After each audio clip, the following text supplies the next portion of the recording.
ANC President Cyril Ramaphosa will introduce a service delivery action plan, and that's to thousands of his party's councillors. It's happening at the FNB Stadium just south of Johannesburg this morning. So, adopted by the party's special NEC meeting that happened over the weekend, this plan it seeks to find solutions to widespread service delivery failures in the country's 257 municipalities.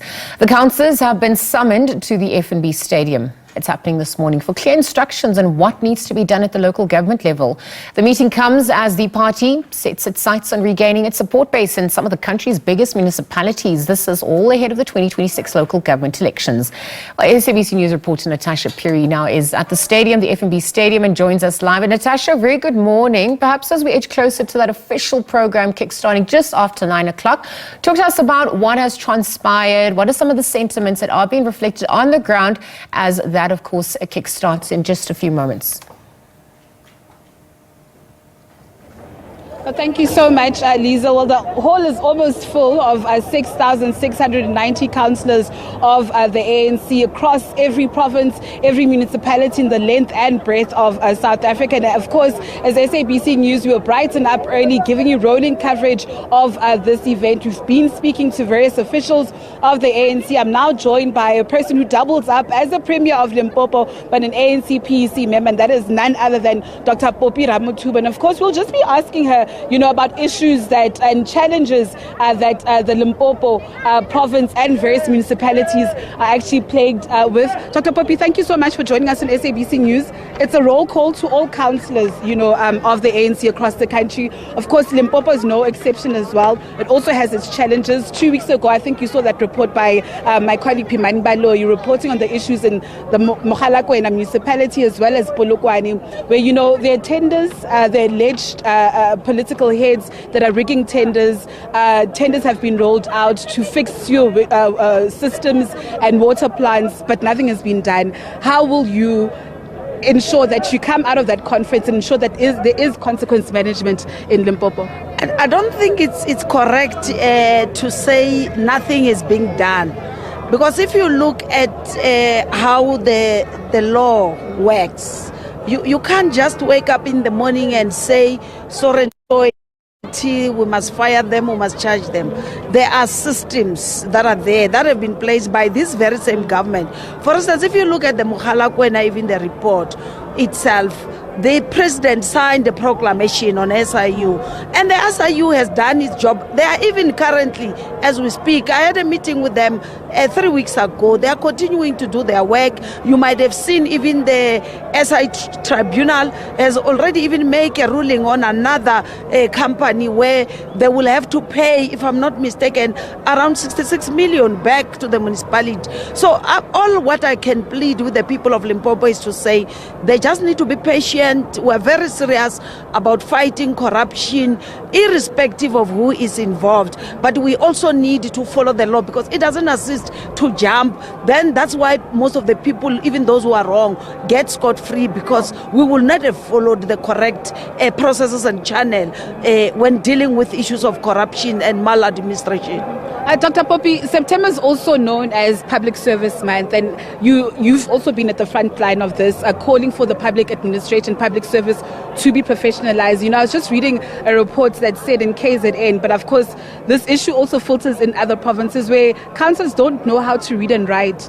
As the Premier of Limpopo, what are you ensuring, or what are you doing to ensure that this does not also come into the province of Limpopo, affect your councillors? I think what we need to appreciate is to say that government takes care for its own public representatives.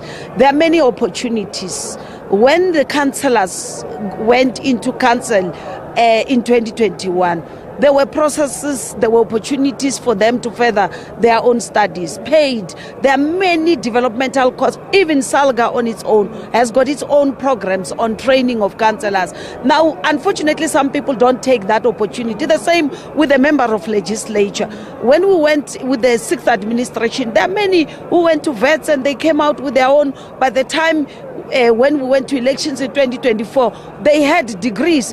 And there are those that when they couldn't make it into the list, we were able to appoint them in administration, and they're doing very well. I've got quite a number of some of those directors that we have appointed now. They've come with a wealth of experience from the legislature. The same with council. So all what we are going to make sure is that the ANC will come with its screening system. The ANC is going to be very clear to say if you don't have grade 12, it's a problem, you cannot come in.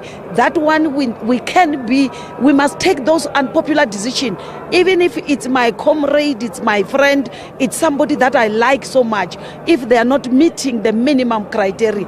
Because that is where the major problem comes from. Because now you are supposed to manage a budget of certain millions, and you do not understand. And then your administrator, who has gone to school, who understand, they come and lie to you as the council. And because you can't challenge this report, you just allow it to pass through. So we are going to make sure that we have got those councillors as per the ANC guidelines and become very strict. But most importantly, we are also saying, even yourself as council, you know you are not engineers, you know you are not chartered accountants. We have started a program where, how as our provincial treasury, we are supporting our municipality to make sure that those who can't even prepare their annual financial statement, how do we then help them by getting them in?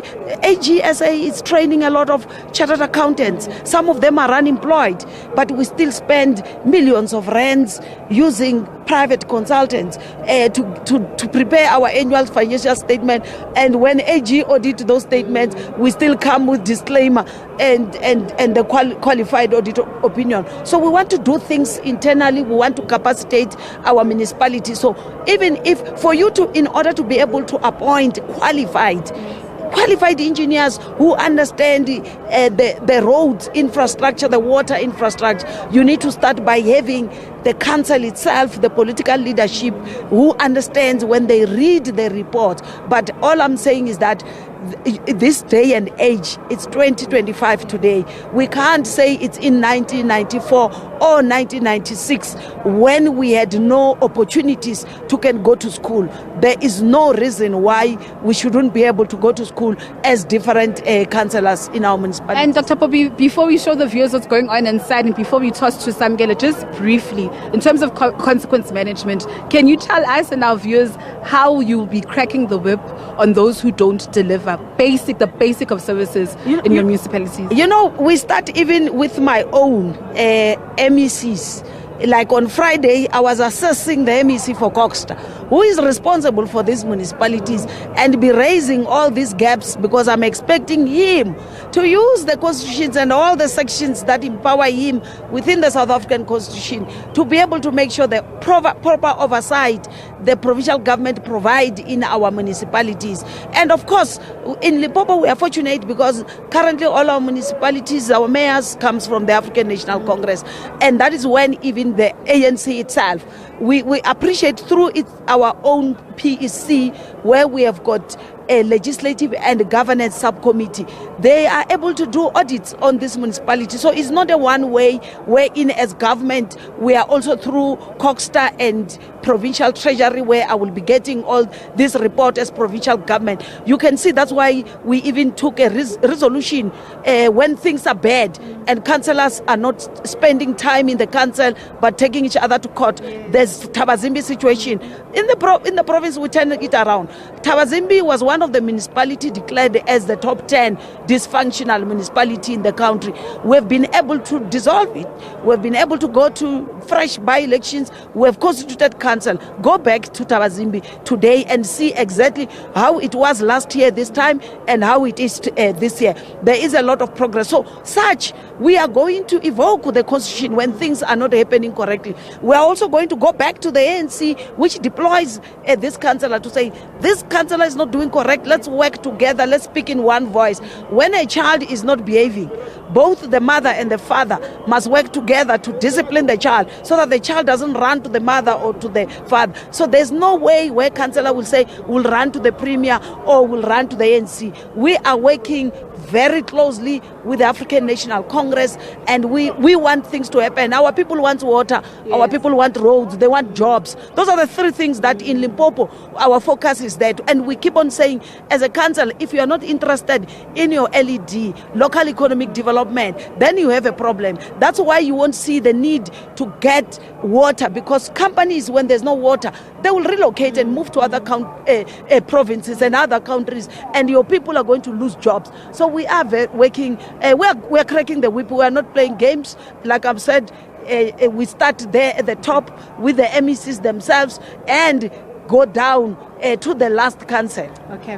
Well, we will hold you up to be going back to the Tabazimbi municipality and just do a follow-up. Of course, that was Dr. Phophi Ramathuba saying that they actually are cracking the whip there in Limpopo. Various other municipalities also under the spotlight. We saw the Limpopo municipality in the northwest being put under administration. Of course, just last week, Liesel, we saw those water protests in places like Westbury. And of course, this meeting is meant to actually deliberate and come up with plans to actually deal with that crisis. Of course, I'm not alone. My colleague Samgele Masego is around, and I do believe he probably is joined by somebody. Samgele, what's happening on your side?